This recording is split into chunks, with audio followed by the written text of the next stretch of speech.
So I'm going to talk to you a little bit about how this works. So effectively, this is a 6-block program. Now it might not work over 6 weeks, it might just take a little bit longer than that. Where basically you get to come and work with me so that we go through each of these particular systems here so that you can understand once and for all exactly how you can lose weight for good, never have to diet again. And it looks a little bit like this. So basically it's a 6-session course. It includes meetings, and we'll probably do them in this area or wherever it suits you. It includes a full resource pack, so every time you come to a meeting you get things to take away with you. So if we do a session on portion control, for example, you've got something to take away with you. It includes meal ideas as well that are based on the GI/GL principles that I'm going to teach you.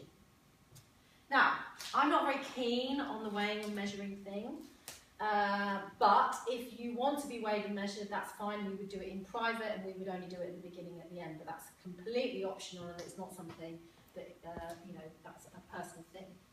It also includes a 10-day cleanse program, and I'm going to go through with you in a little minute about what this healthy cleanse looks like. And also, it includes supporting nutritional products as well. It also includes 6 months membership support, so you get access to me and my team as well, so that we can support you, so that when you get a little bit confused, you say, what did you say about fats, Jill? And what did you say about protein? Is that there's somebody there, and you've also got the support of the group. There's also a Facebook forum. It also includes 2 lifestyle analysis, one at the beginning and one at the end.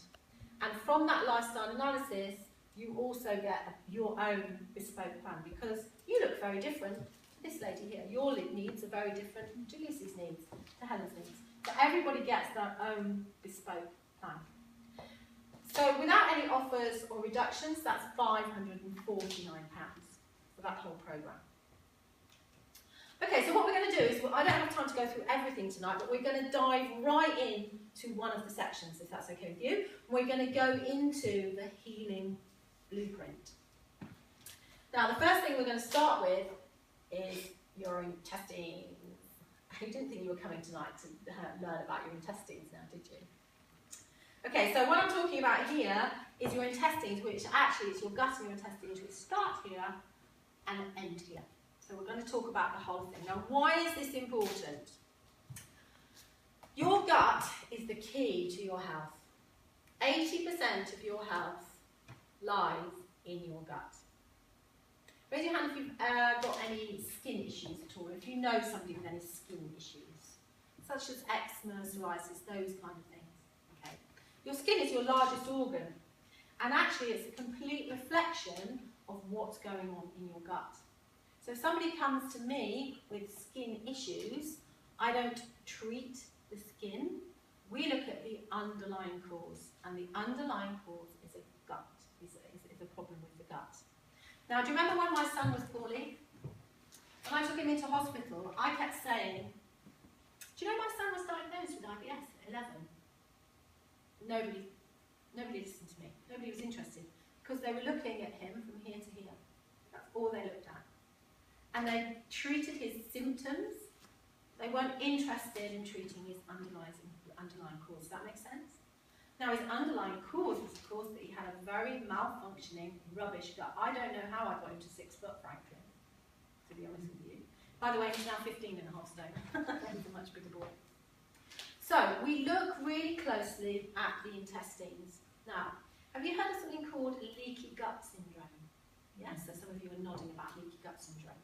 And allergies in particular, we have lovely Megan here tonight, who actually is suffering with hay fever. It's a very common allergy, hay fever, isn't it? There are other allergies as well. And increasingly, in the Western world, we're becoming more and more allergic. So let me explain to you how allergies work. So basically, when you take something into your body, or if it's even a pollen which comes into your body, and say has anybody got something that they're allergic to in the room? Is there a food? What are you allergic to? No, not food. No, what are you allergic to? Strawberries. Okay. So for example, plums earlier on as well. Plums. That was me. Plums is really weird to be allergic to. So for strawberries, so you take in strawberries for the first time, okay, and particularly if you've not digested those strawberries very well, this is just an example, you've not actually really chewed them, and bits of those strawberries have gone into your bloodstream in big chunks rather than nicely macerated up, which is what we want this to happen in our stomach. Basically, the body does what it's supposed to do. So, if you've had a cut, have you ever noticed if you've had a cut, got a cut on your hand, and it goes red around the outside, doesn't it? That's called the inflammatory response. So it's all the white blood cells coming along going, oh, warning, warning, something's happening here, we need to mend this. So that happens in your gut when you ate the strawberries for the first time. It recognised it as something foreign, essentially. I'm making this really kind of straightforward. So basically, that inflammatory response was set off. You didn't know it happened at the time. But then the next time you ate strawberries, your body went, oh, I remember the last time we had this, and this didn't go well. So it actually makes you slightly more allergic. So the inflammatory response gets a bit bigger. And then the more strawberries you eat, or the more plums you eat, or the more times you get stung by a bee, or the more time you get exposed to pollen, basically there are more of those white cells, more of the inflammatory response, and you get more and more allergic. Does that make sense? Yes or no to everybody? Have I got you? Yeah? Okay, so if your intestines are not working, which means that you perhaps haven't got enough enzymes in your system, it means that you're not breaking down your food properly, which means that you are more likely, therefore, to develop or worsen those slight sensitivities that you may have. And so one of the things that we work on is actually looking specifically at the gut and the digestive system and the intestines, because if your health is really related to those two things, that's my concentration for you. I want to know that if I'm going to be advising you on what to eat and what extra nutrition I need you to put in there, I need to know A, whether you can absorb it, and B, whether you can eliminate the waste. Have you heard the expression, you are what you eat? Mm-hmm. Okay. Actually, you are what you absorb. So this is all about making sure that you're absorbing and eliminating your food. Does that make sense to you? Yes or no? Okay. So this is one of the things that we look at, and there's a test that we do that can help us to determine whether or not that's you, the person with the healthy gut, or the one that's got a leaky gut. So this is what a leaky gut is, basically. It's leaking out. It's like in a shower, so you've got tiles in a shower with grouting in between. Do you all know what I'm talking about with grouting? So when your grouting gets a little bit holy and a little bit worn out, it means that the water can kind of get in behind the tiles, doesn't it? Yeah? So this is what's happening with a leaky gut. So if your gut gets worn out, basically all the food and stuff gets in behind the tiles and it's getting through into the body in a form which we don't want it to be. Okay, so this next thing we're going to talk about is the liver. Now, I used to think, when I was a nurse, that the heart was the most important organ in the body. Who thinks that the heart is the most important? Yeah, that's absolutely fine. Anybody got an idea of what might be the most important organ in the body? Detox organ in the body. There we go. So you knew it before I did, because actually you're absolutely right. The liver is the most important organ in the body. The liver does something like 600 different things. It's really, really clever, but it only does one thing at a time. So, do you remember we talked about those chemicals and those toxins? What did we talk about? We talked about alcohol, parabens, we talked about caffeine, sugar, all of those things, drugs. So as soon as you introduce what's seen as a toxin into your body, the liver deals with it as the top priority, because it doesn't want those harmful things to go to your brain or your vital organs. Does that make sense? And what it does with that toxin is, do you remember, it's going to put it away and it's going to store it in your fat cells. Yes? Now for some of us, cells around our tummy. But some of us carry our fat cells around our bottom and our thighs. I carry mine more around my tummy. But they're all the same. They're what's known as toxic fat, basically.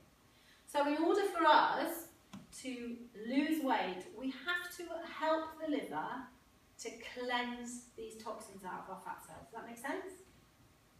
Because essentially, cleansing is the key to weight loss. And your liver is a great detoxification organ if we lived 300 years ago.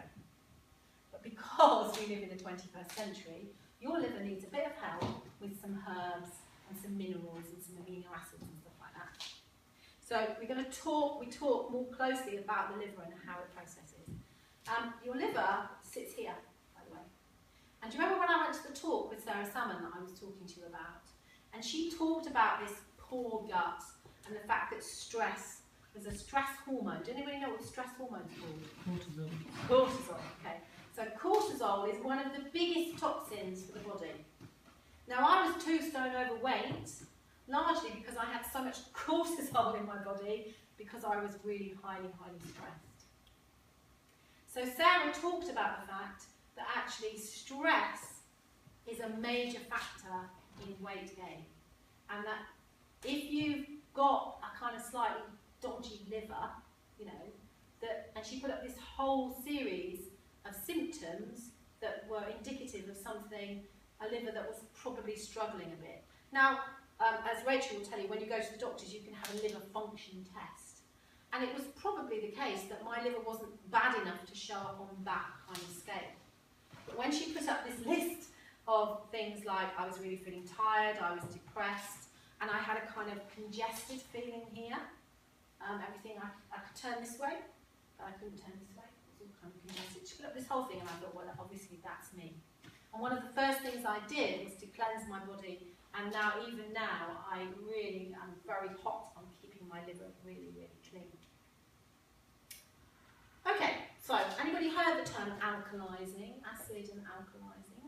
Yeah. So one of your other detoxification organs is your kidneys. Anybody ever have dark circles under your eyes? Yeah. So dark circles are usually an indication that your kidneys or your urinary system is struggling. You know when you go out and you have a few drinks and you go to bed late, you get up in the morning and you think you've got dark circles because you've not slept very well. It's usually because of the alcohol affecting your kidneys, and it's probably due to dehydration. You'll be looking at everybody now going, oh, she's dehydrated, look at her, black circle in her eye. So all of your friends, you'll be telling them. Now, so we need to have enough hydration, but we also need to make sure that the body is in a good hydrated state in terms of acid versus alkaline. Now this is really interesting, ladies. Milk, for example, which you think is a very soothing alkaline drink, is actually acid forming in the body. Who knew? Lemons, which are acid tasting, aren't they, are actually alkaline forming in the body. So starting the day with some hot water and lemon is a really good thing to do. If you go away tonight and that's the only thing you do, that's fantastic. Hot water with lemon first thing in the morning. This lovely green drink that I know that some of you have tried here is an alkalizing drink, and it's part of the cleansing process. Now, a body that is in an alkaline state is a healthy body. Cancer cannot survive in an alkaline body. Yeah. So people that have cancer, that want to overcome cancer by natural methods, for example, first thing they do is they cut out all of the foods that are acid producing. Does that make sense? So for example, they would cut out milk, they would cut out red meat, they would cut out a whole bunch of other things that are acid forming, and they would make sure that they